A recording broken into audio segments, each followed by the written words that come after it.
Hi, how are you doing? How's everything? How you guys doing out there? Happy Homebrew Wednesday or whatever day it is for you. Okay, first of all, my wife bought me this for Christmas, amongst other things, and it's a little mini keg here. It's a lager mini keg. Yeah. Draft lager? Is that what it's called? Yeah. Of course, I don't have my glasses again. Anyway, she bought me that, and so I'm just drinking that tonight. It is Wednesday night for me, so even though you might be watching this on Thursday, it is Wednesday for me. So actually, oh no, I'm lying. It's not Wednesday. It's an hour past Wednesday. It's 1:02 in the morning on Thursday. Oh well, it was supposed to be Wednesday. Anyway, it doesn't matter. My tripod was giving me some trouble, so it took me a while to set this up. Anyway, cheers.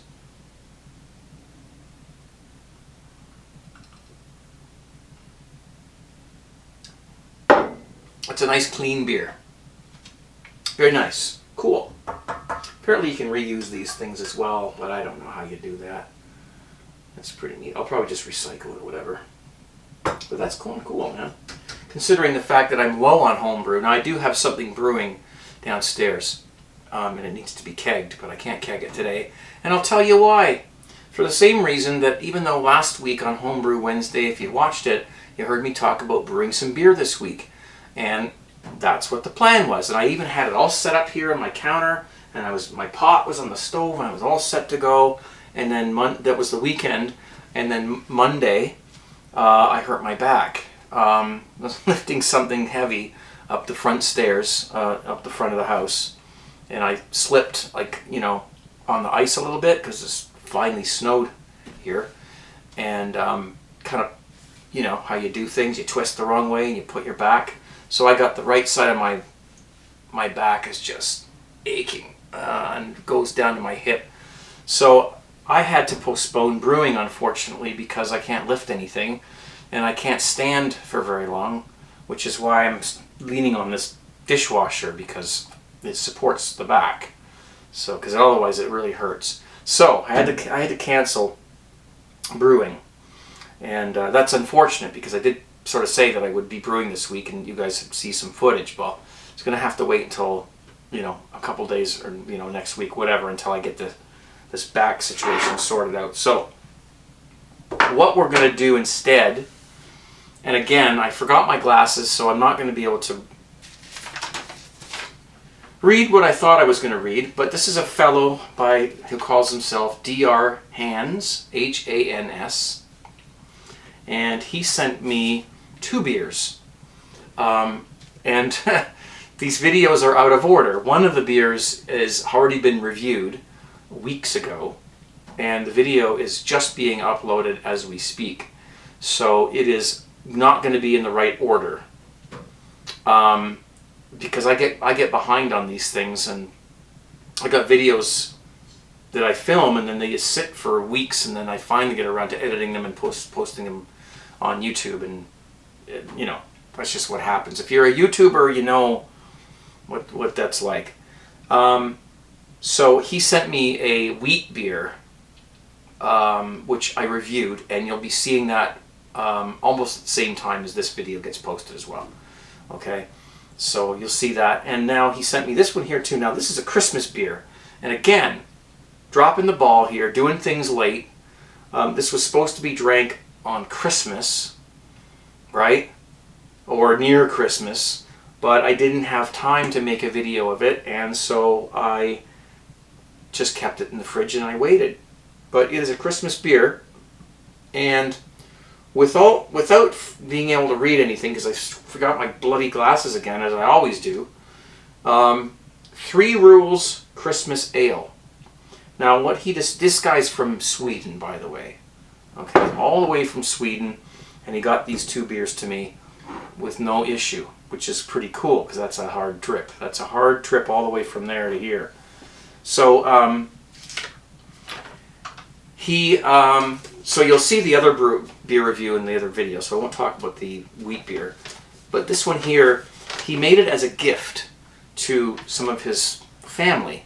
Okay, so he was giving these away, but he had to explain to them because they're not home brewers. They don't know how to handle a home brew. Obviously, you don't want to tip it over, right? You don't want to put it near any kind of bright sunlight or anything like that. And you have to pour it in order to drink it. You can't just drink it out of the bottle. Those are the 3 rules. That's why it's called a 3-rule Christmas ale. There you go. And I'll show you, you guys can, hopefully if you're high def, you can see that. Well, you know what, he went through all the trouble to make the label. I'll just bring it. Oop, shoot. Ruined the place here. There we go, sorry. There we go. I hope that focuses. You know, these newer cameras, they don't focus as nicely as the older ones did. And the rules are on the back, but I just told you them. But you can try to zoom in on that and read that if it's in focus. But anyway, let's give this a whirl. So I'm going to be double-fisted, unfortunately. Like anybody cares about that. Eh? Nobody minds that. So yeah, 3 rules. And because he was giving it away to family, this was supposed to be done on Christmas. Hey, better late than never. Now, the next part of this video is me fighting with this wax thing that's over the top of the beer. I remember fighting with one of these other different times, so let's just try see if we can't get through.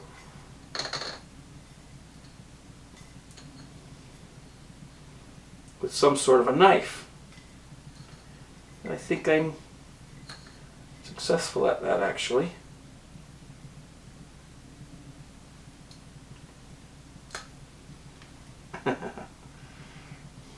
I'm not going to edit this. You can watch me struggle.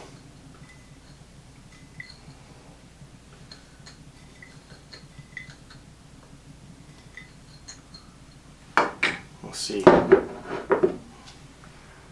They don't... It should come off.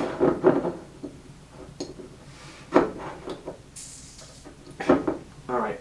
Well, before I break this, I'm just going to... Oh, ouch! Jeez. I'm going to end up in the hospital this week for too long. See, I can't get a...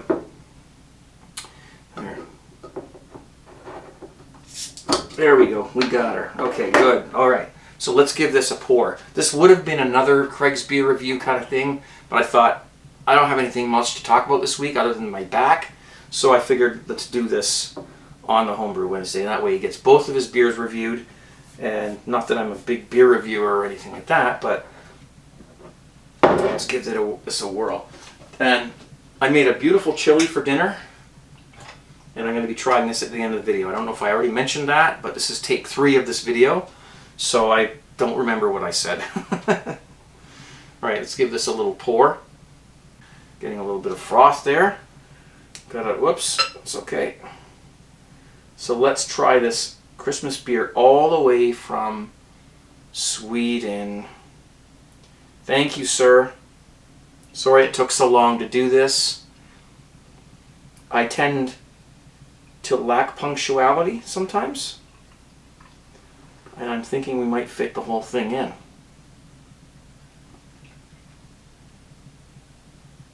Yeah.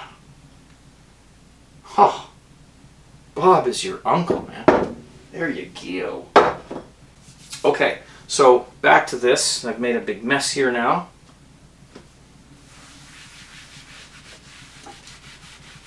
My dishwasher here, using it so I can lean, keep the back from getting sore. Okay, Mr. Dr. Hands, let's give this a whirl. I've been waiting to do this for a long time, and I'm sorry that it's late. It is an all-grain beer, so we are double-fisted officially for the first time in 2016, and this is the one we're gonna give a go. It has a nice smooth, frothy head on it. Nice small, tiny bubbles. Looks beautiful. Smells very festive. There's all kinds of spices and stuff going on in there. Cheers.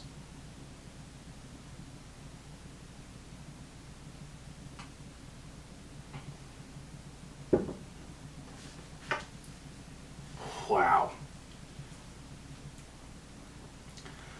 The flavors are just exploding out of this thing. It's really amazing.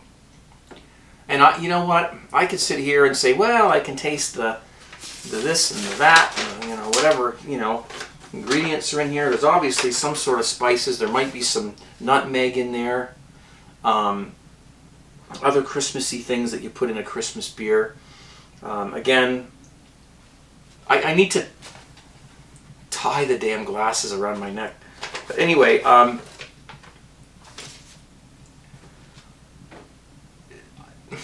you know, when you tell someone they can make beer at home, it's not often you're going to be able to convince them that they can make this. A beer like this. I mean, you know, you give them a taste of this and you go, yeah, you can make this in your kitchen. Or in your garage or whatever. They're like, no, you can't. Well, this guy did. And it came here all the way from Sweden. And that's an honor for me to be able to try this, that it was made halfway around the world. And here it is in my home, and I'm enjoying this. It's amazing. It's amazing. Cheers.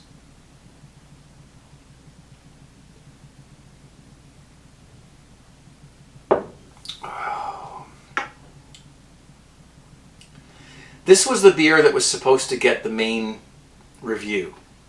And I know there's a fly buzzing around me because I can hear it. Just ignore it, okay? But I got this all ass backwards, or bass backwards, whichever way you want to put that. And unfortunately, this is what happened. So let's devote a few minutes to this beer. It's absolutely, I can't see through it. It's darker than, I mean, you know, there's nothing. I don't have a flashlight either. Boy, am I prepared for this Homebrew Wednesday video. No glasses, no flashlight, nothing. It's absolutely delicious. It really is. There's so much going on there. And if I had a more detailed, you know, palate, I would definitely know what was in this. There's so much going on. There's definitely a spice pack of some sort of, you know, like nutmeg or, you know, possibly,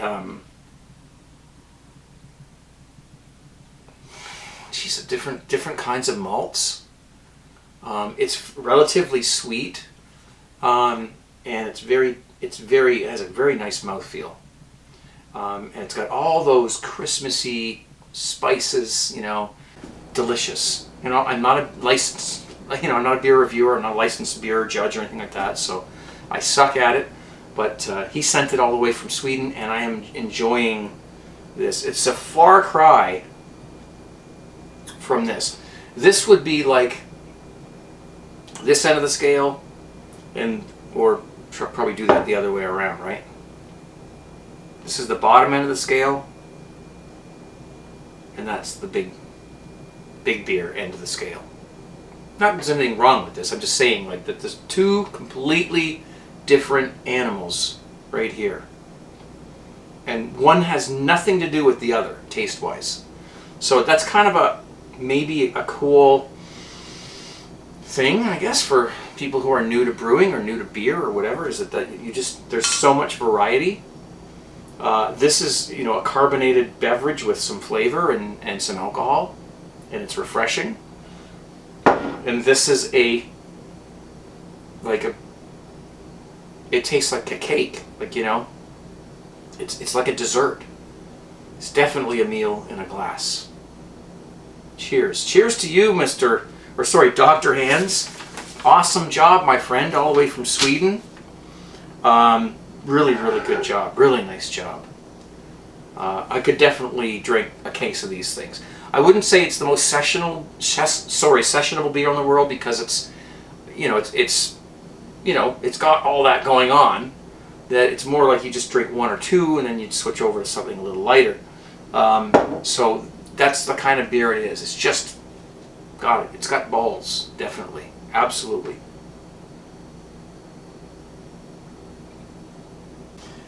We'll take a swig of the sort of the well, it is kind of a Corona style beer, isn't it?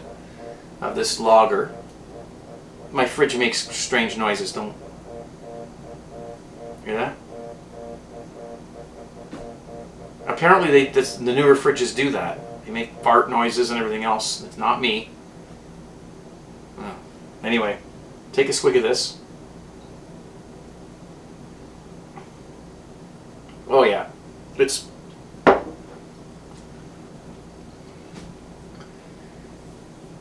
amazing they're both called beer.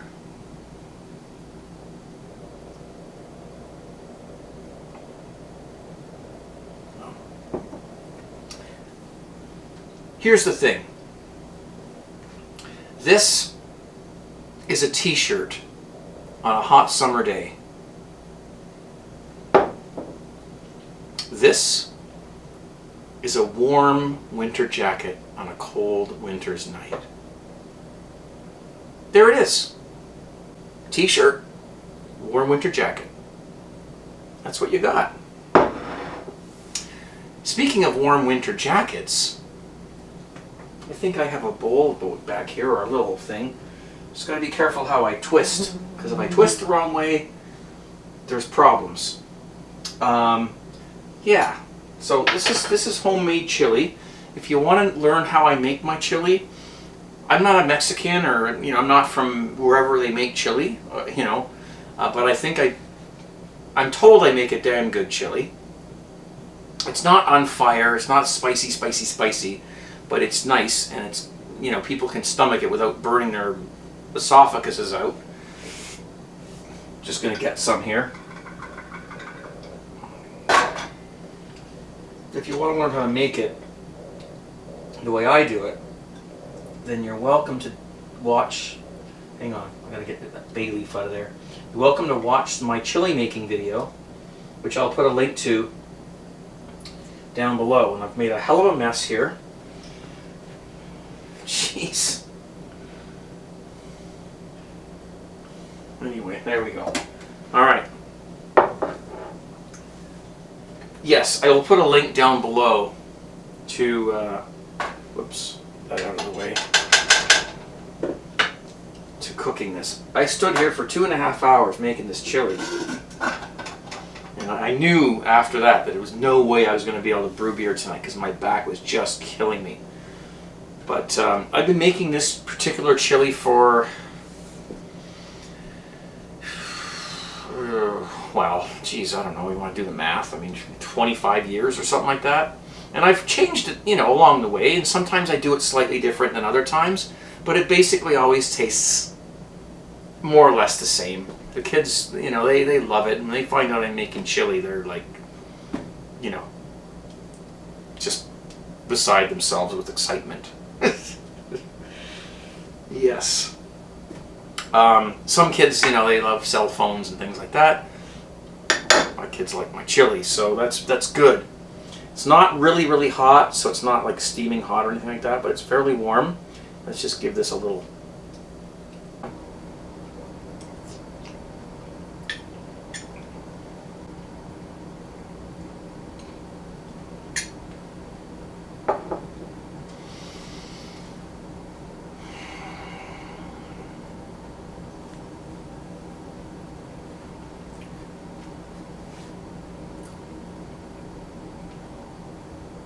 I did something right. We enjoy this. This one turned out really nice. Lots of beans in it, lots of beef, mushrooms, some hot peppers, some chili powder, some cumin, other things, thyme, oregano, not oregano, basil, bay leaves, whatever, and celery, onions. I mean, my family really enjoys this. So, I guess I can say it's a success.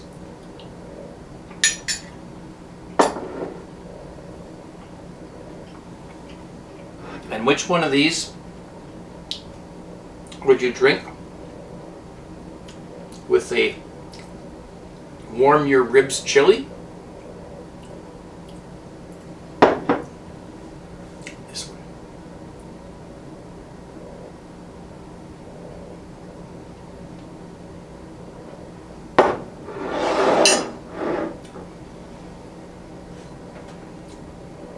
I guess that's it for this week. Normally we dip toast in see, my nose, it's not that spicy, but maybe it is, because my nose is now, you know when you eat something spicy, or you clean your, if you've ever got a cold or a sinus infection or something like that, or a sinus cold, just make yourself some Craig Tube chili.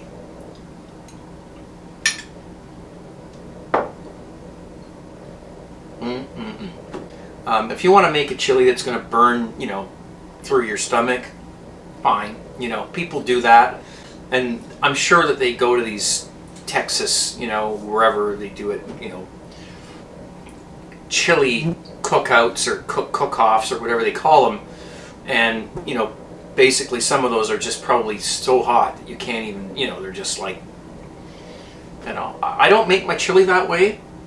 I mean, if somebody wants, hang on a minute, if somebody wants to make theirs more spicy, then they can always, you put this on the table, cayenne pepper, or they can sprinkle some of that on it, and they can do whatever they want. They can breathe fryer.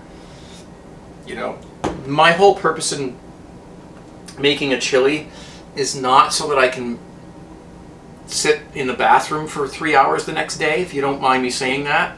It's so that people can enjoy it, and it's a little bit spicy, and there's lots of cool things in it.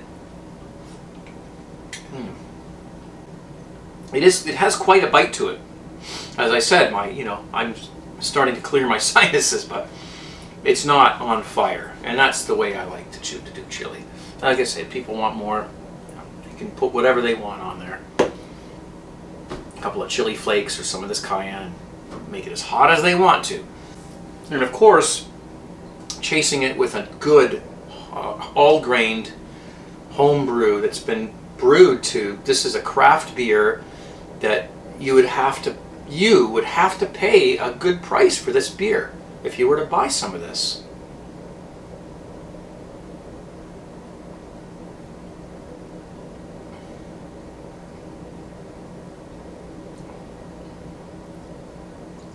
I have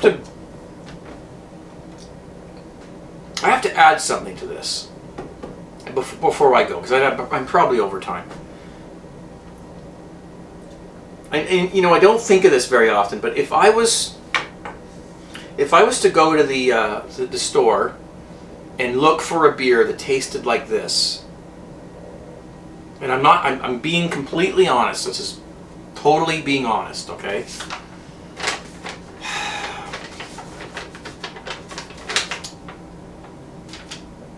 It's going to cost a fortune.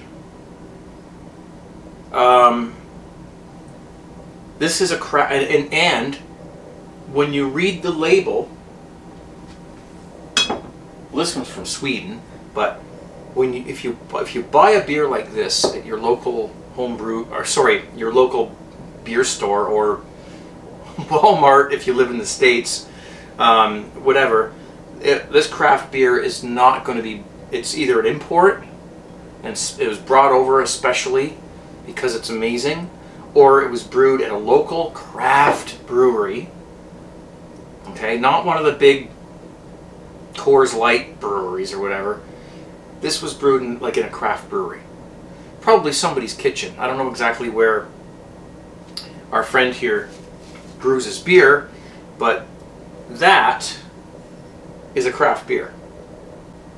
Anyways, I'm going to finish my chili and my beer, and they go great together. And thank you very much, everybody, for watching. Thank you, Dr. Hans, for sending me this. And here, this is the note that he, sent and everything like that, all the way from Sweden. And I really appreciate that.